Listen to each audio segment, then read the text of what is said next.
नमस्कार. मी भाऊ तोरसेकर. तुम्ही बघत आहात प्रतिपक्ष. मित्रांनो, सध्या जे महाराष्ट्रात आणि मुंबईत चालू आहे म्हणजे सार्वजनिक गणेशोत्सव म्हणत नाहीये मी. महाराष्ट्राचा मुख्यमंत्री जो जन्माने ब्राह्मण आहे त्याला ब्राह्मण म्हणून बदनाम करून संपवायचा, यासाठी ज्या प्रकारे रान उठवलं जात आहे ते आत्ता अनेक जणांना आपल्या अजेंड्यासाठी आवश्यक, उपयुक्त वाटेल, तात्पुरत्या फायद्याचं वाटेल. तसं नसतं तर ब्रिगेडी भाषेमध्ये तुमचे उद्धव ठाकरे यांनी अनाजी पंत असा फडणवीसांचा उल्लेख केला नसता. अनाजी पंत म्हणजे ब्राह्मण आणि ज्याने शिवाजी महाराजांच्या विरुद्ध किंवा मराठेशाही विरुद्ध गद्दारी केली वगैरे या अर्थाने अनाजी पंत हा शब्द वापरला जातो. तो देवेंद्र फडणवीसांसाठी उद्धव ठाकरे वापरतात तेव्हा त्यांना जवळचा राजकीय फायदा दिसत असतो. आणि असा वाहत्या गंगेत हात धुवून घ्यायला धावणं हा मानवी स्वभाव आहे. प्रामुख्याने जी माणसं दीर्घकालीन कष्ट करून, मेहनत करून काहीतरी मिळवावं, उभं करावं याविषयी उदासीन असतात आणि झटपट लॉटरी लागावी, काहीतरी पटकन फायदा मिळावा यासाठी उतावळे झालेले असतात. ते अशा वाहत्या गंगेमध्ये हात धुवून घ्यायला हिरिरीने पुढे येत असतात. मग भाजपचं लोकप्रियता वाढत असेल आणि भाजपच्या चिन्हावर निवडून येणं शक्य असेल तर विचारधारा वगैरे सगळं गुंडाळून भाजपत जाणारे सगळे पुरोगामी हे त्याच पठडीत येतात. आणि आयुष्यभर हिंदुत्व म्हणून पक्ष चालवलेला असताना मुख्यमंत्री पद झटपट मिळणार असेल तर शरद पवारांची कृपा पत्करून कमीत कमी आमदारात मुख्यमंत्री होण्याचं यश उद्धव ठाकरे सुद्धा मिळवतात. आणि त्यासाठी त्यांना दोष द्यायचं कारण नाही, हा मानवी स्वभाव असतो. जुगार म्हणजे काय असतं. आणि दुसरीकडे प्रचंड मेहनत करून दूरच्या यशाकडे, दूरगामी यशाकडे, शाश्वत टिकणाऱ्या यशाकडे वाटचाल करणारे सुद्धा लोक असतात. पण ही लोक मोजकी असतात, ती शून्यातून उभी राहतात. आणि आपण जे काय उद्दिष्ट दूरगामी ठरवलेलं आहे त्यासाठी आवश्यक तितकी किंमतही मोजायला तयार असतात. त्यासाठी यातना वेदना निमूटपणे सहन करतात. मित्रांनो, आपल्या पिढ्यानुपिढ्यांनी ज्या म्हणी तयार करून ठेवल्यात त्या मी मुद्दाम परत परत आठवण करून देत असतो. त्यापैकी एक म्हण आहे, टाकीचे घाव सोसल्याशिवाय देवपण येत नाही. एका दगडाला तो शिल्पकार गोंजारत बसला, हा दगड, ही शिळा अप्रतिम आहे, अप्रतिम आहे, अप्रतिम आहे म्हणून ती शिळा बदलत नसते.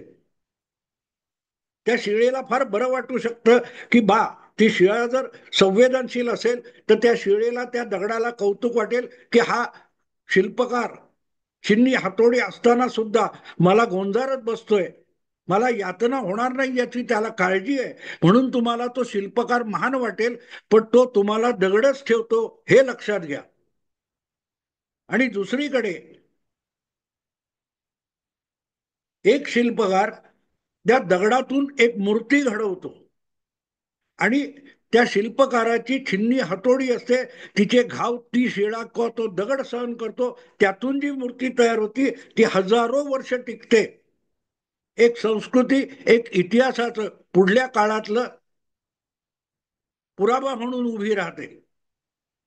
हे मी एवढ्यासाठी सांगतोय मित्रांनो, झटपट यशाचे फायदे जितके दिसतात त्याच्या अनेक पटीने तोटा होत असतो. पण मुद्दा टाकीचे घाव सोसल्याशिवाय देवपण येत नाही. आणि याचं सगळ्यात मोठं जिवंत उदाहरण म्हणजे गेल्या पाव शतकामध्ये 21वं शतक सुरू झाल्यापासून गेली 24-25 वर्ष ज्या शिळेवर अहोरात्र घाव घातले जात आहेत आणि त्यातून एक देवपणाची मूर्ती आकाराला आली. आज जग तिच्या समोर नमताना दिसतंय. त्या मूर्तीचं नाव नरेंद्र मोदी आहे, ज्याला गुजरातचा मुख्यमंत्री म्हणून नालायक ठरवण्यासाठी हजारोच्या संख्येने जगातले लोक, टीकाकार, छिन्नी हातोडा घेऊन त्याला छिन्न विच्छिन्न करायला मोदीला पुढे आले होते. तो गुजरातमधून नष्ट झाला नाहीच, तो पुढे भारताचा पंतप्रधान झाला आणि आज जगभर जागतिक नेता म्हणून मान्यता मिळवतोय. त्याचं हे सगळं श्रेय जे आहे हे त्या शिल्पकारांना आहे ज्यांनी अनन्वित घाव घालून, छिन्नी हातोडा वापरून मोदी नावाची एक देवासारखी पुजली जाणारी जगभर मूर्ती तयार केली. देव घडवला जात असतो, नाहीतर तोच नरेंद्र मोदी हा संघामध्ये, भारतीय जनता पक्षामध्ये एक कार्यकर्ता, स्वयंसेवक म्हणून, सामान्य म्हणून काम करत होता. सायकलने फिरत होता, एसटीने फिरत होता, खांद्याला झोळी लावून फिरत होता. आणि असाच एक दिवस त्याला उचलून मुख्यमंत्रीपदी बसवला, ज्याला साधा आमदार म्हणून, नगरसेवक म्हणून अनुभव नव्हता. आणि तो अपयशी ठरणार ही अगदी सगळ्या राजकीय विश्लेषकांची खात्री होती, माझी सुद्धा होती, मी नाकारणार नाही. एक राजकीय अभ्यासक, काय तो विश्लेषक म्हणून, काय माणूस आहे, कसा आणून बसवला कळत नाही, झालं बोळ्या वाजला भाजपचा गुजरातमध्ये, असं मी सुद्धा म्हणालेलो आहे. पण आज तो एक दगड होता. अर्थात RSS मध्ये सगळे दगड असतात, अंधभक्त असतात, स्वतःची बुद्धी वापरत नाही, ते मतिमंद असतात. हे सगळे टीकेचे घाव, छिन्नी हातोड्याचे घाव सहन करत करत तो टिकला, तिथे टिकून राहिला. या छिन्नीचा घाव इकडे दुखतो, त्या छिन्नीचा घाव तिकडे दुखतोय म्हणून रडला नाही.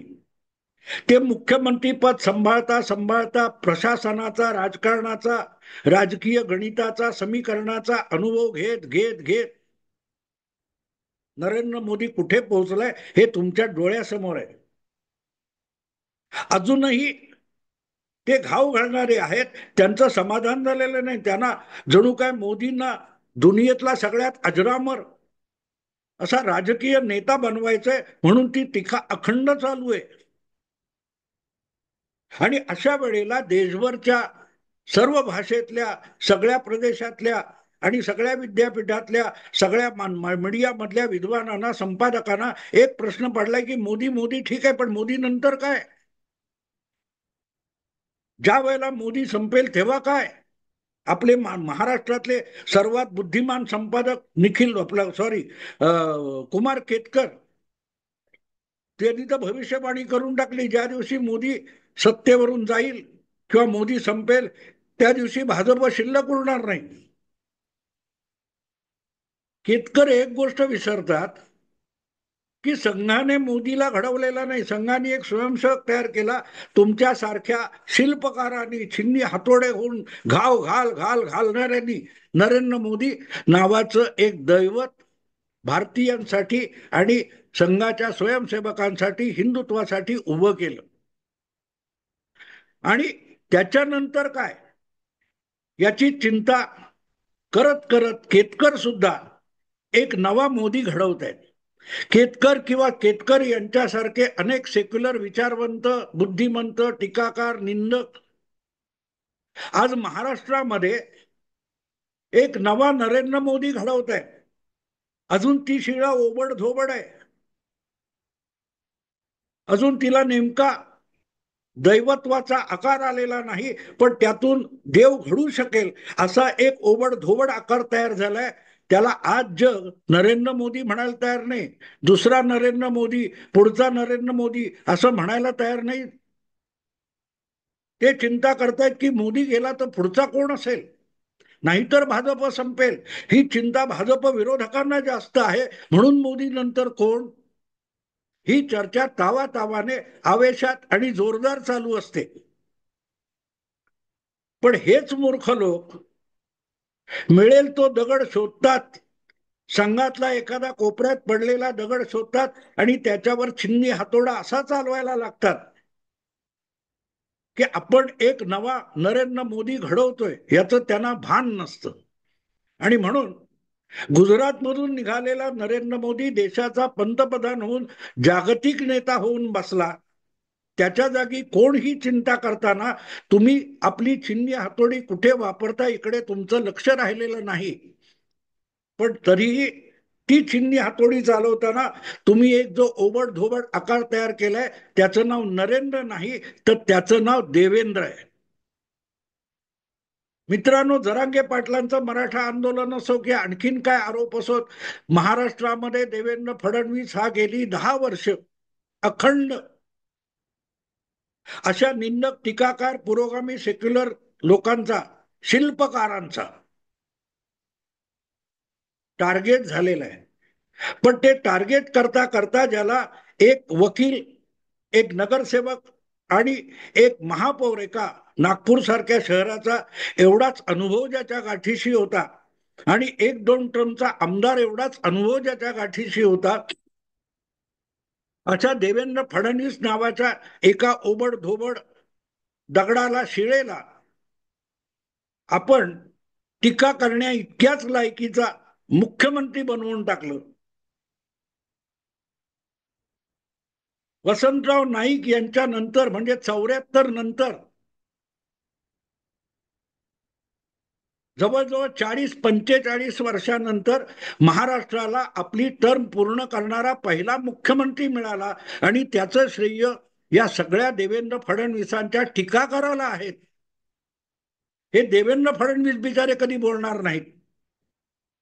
पण कुमार केतकर किंवा तत्सम जे टीकाकार आहेत, जे देवेंद्र फडणवीस नावाचा नरेंद्र मोदी नवा घडवत आहेत, असे शिल्पकार आहेत की त्यांना माहिती नाही की आपण महाराष्ट्रामध्ये एक पुढचा नरेंद्र मोदी घडवतोय. उद्या नरेंद्र मोदी विश्रांती घ्यायचं ठरवतील, निवृत्त व्हायचं ठरवतील, बाजूला व्हायचं ठरवतील, तेव्हा भाजप आणि भारताला एक नवा पंतप्रधान पाहिजे आहे जो मोदींच्या पठडीतला असेल आणि मोदींइतका खंबीर प्रशासक असेल. तो घडवण्याचं काम आपणच करतोय हे ज्यांना अजूनही कळलेलं नाही, नेमके तेच लोक महाराष्ट्रामध्ये दुसरा नरेंद्र मोदी घडवत आहेत. विचित्र आहे ना मित्रांनो, केवढा भाऊ तोरसेकर किती विरोधाभासी बोलतो असं तुम्हाला वाटेल, पण ही वस्तुस्थिती आहे. ही वस्तुस्थिती आहे. पवार 4 वेळ मुख्यमंत्री झाले पण त्यांना एकही टर्म पूर्ण करता आली नाही. देवेंद्र फडणवीस 2.5 दिवसाची एक टर्म सोडली तर पहिली टर्म पूर्ण 5 वर्ष केली त्यांनी आणि तिसऱ्यांदा मुख्यमंत्री झाल्यानंतर 1 वर्ष झालंय, कारभार करतायत, प्रचंड बहुमत मिळवतायत आणि त्यांच्याकडे पुढला पंतप्रधान म्हणून बघितलं जातंय. अगदी इथल्याही अनेकांना देवेंद्र फडणवीस दिल्लीत गेले तर बरं होईल, आमच्याकडे मराठा मुख्यमंत्री व्हायला पाहिजे, अशा भूमिकेतले देखील शिल्पकार आहेत. 10 दिशांनी या एका फडणवीस नावाच्या दगडावर, शिळेवर जे घाव घातले जात आहेत त्यातून एक नवा नरेंद्र मोदी तयार होतोय. हा विरोधाभास वाटेल पण ते निखळ सत्य आहे. निखळ सत्य आहे. 2002 पासून 2014 पर्यंत 12 वर्षाच्या कालखंडामध्ये गुजरात म्हणून नरेंद्र मोदींनी किती टाकीचे घाव सोसले ते आठवून बघा. आठवत नसेल तर गुगल करा. त्या तिस्ता सेटलवर्ड नावाचं नाव शोधा, हर्ष मंदर नावाचं नाव शोधा, SIT शोधा, वंजारा नावाचा DYSP शोधा, गुजरात राईट्स म्हणून सर्च मारा. हे गुगल मधून तुम्हाला ह्या सगळे हातोडे छिन्न्या मिळतील. ते टाकीचे घाव सोसत सोसत 2002 पासून 2014 पर्यंत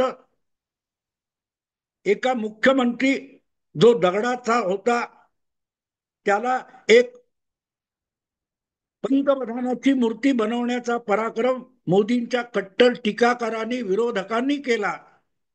आज जो तुम्हाला नरेंद्र मोदी दिसतोय 11 वर्ष पंतप्रधानपदी बसलेला, त्याने पहिल्या 12 वर्षात मुख्यमंत्री म्हणून जे घाव सोसले त्याची चर्चा आज होत नाही. चर्चा होते मोदी नंतर कोण. अरे पण मोदी पहिला कोणी घडवला? तो संघाने घडवला, तो भारतीय जनता पक्षाने घडवला, अडवाणी वाजपेयींनी घडवला? नाही मित्रांनो, अजिबात नाही. एक नौखा प्रशासनाचा काडी मात्र अनुभव नसलेला स्वयंसेवक मुख्यमंत्री केला आणि नंतर आमदार झाला. इतका अननुभवी माणूस गुजरातचा मुख्यमंत्री झाल्यानंतर त्याला जे काय टीकेचे घाव सोसावे लागलेत, त्यातून पंतप्रधान पदाला लायक असलेला एक नेता भाजपच्या हिंदुत्वाच्या टीकाकारांनी दिला, बहाल केला. आणि त्यांना आता चिंता पडली की उद्या मोदीची मुदत संपली किंवा मोदी थकले, निवृत्त व्हायचं ठरवलं तर मग भाजपचं काय, हिंदुत्वाचं काय? त्याकडे भाजप लक्ष देत नाहीये, संघ लक्ष देत नाहीये.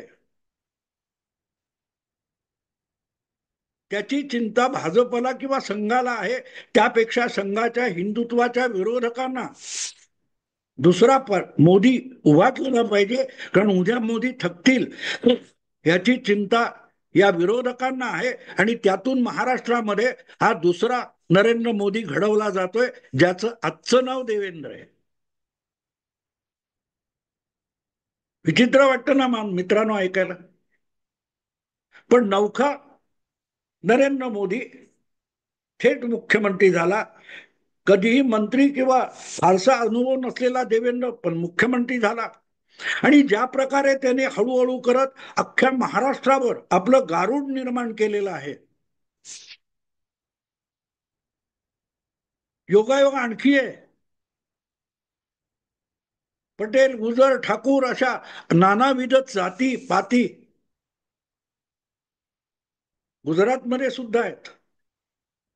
पण नरेंद्र मोदी ज्या जातीचे आहेत त्याचे 2% पण लोकसंख्या नसेल, तरीही नरेंद्र मोदी हा गुजरात मधल्या सर्व जातींचा नेता आहे आणि अनभिषिक्त नेता आहे, निर्विवाद नेता आहे.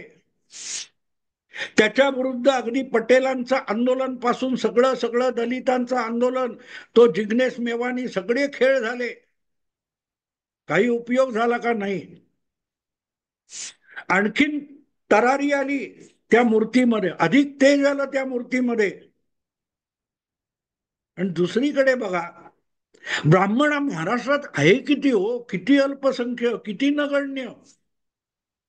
आणि त्या ब्राह्मण म्हणून देवेंद्र फडणवीसांना जितकं लक्ष करण्याचा प्रयास शरद पवारांपासून सगळ्यांनी केला,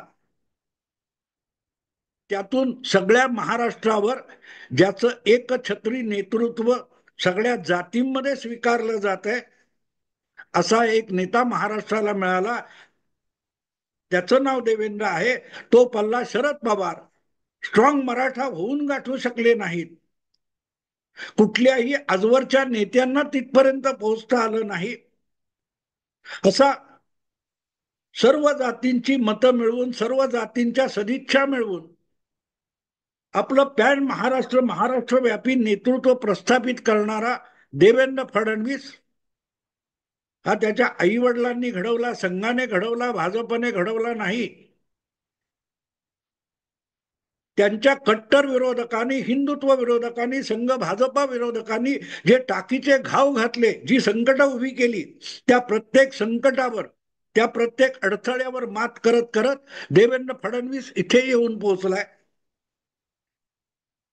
आणि त्याच्या नेतृत्वाचा महाराष्ट्रामध्ये कळस करण्याच्या दिशेने जरांगे पाटील यांनी जे प्रयत्न चालवलेत, यासाठी फडणवीसांनी जरांगे पाटील यांचे मनोभावे आभार मानले पाहिजेत, मनोभावे आभार मानले पाहिजेत. कारण जरांगे पाटील यांचं आंदोलन हा त्यातला एक टप्पा असा आहे की ब्राह्मण मुख्यमंत्री असलेली छाप पुसून देवेंद्र फडणवीस एक प्रकारे मराठे तर सगळ्यांचे नेते आहेत आणि जरांगे पाटील यांच्यासारख्या हेकोकोर अहमन्य मराठे वगळता तमाम महाराष्ट्राचे देवेंद्र फडणवीस एकमुखी नेता आहेत हे सिद्ध करण्याचं सगळं श्रेय हे जरांगे पाटलांना, त्यांच्या समर्थकांना, त्यांच्या पाठीराख्यांना जातं, पाठीमागून सूत्र हलवणाऱ्यांना जातं. त्याचं श्रेय भाजप आणि संघाला नाहीये. कारण यातून नरेंद्र मोदी नंतर कोण या प्रश्नाचं उत्तर हे टीकाकार देत आहेत, ते घडवत आहेत. एक नवा नरेंद्र मोदी महाराष्ट्रात घडवला जातोय. मित्रांनो, अधिक तपशिलात नंतर बोलेन. आवडलं लाईक करा, शेअर करा आणि प्रतिपक्षाला सबस्क्राईब करा. नमस्कार.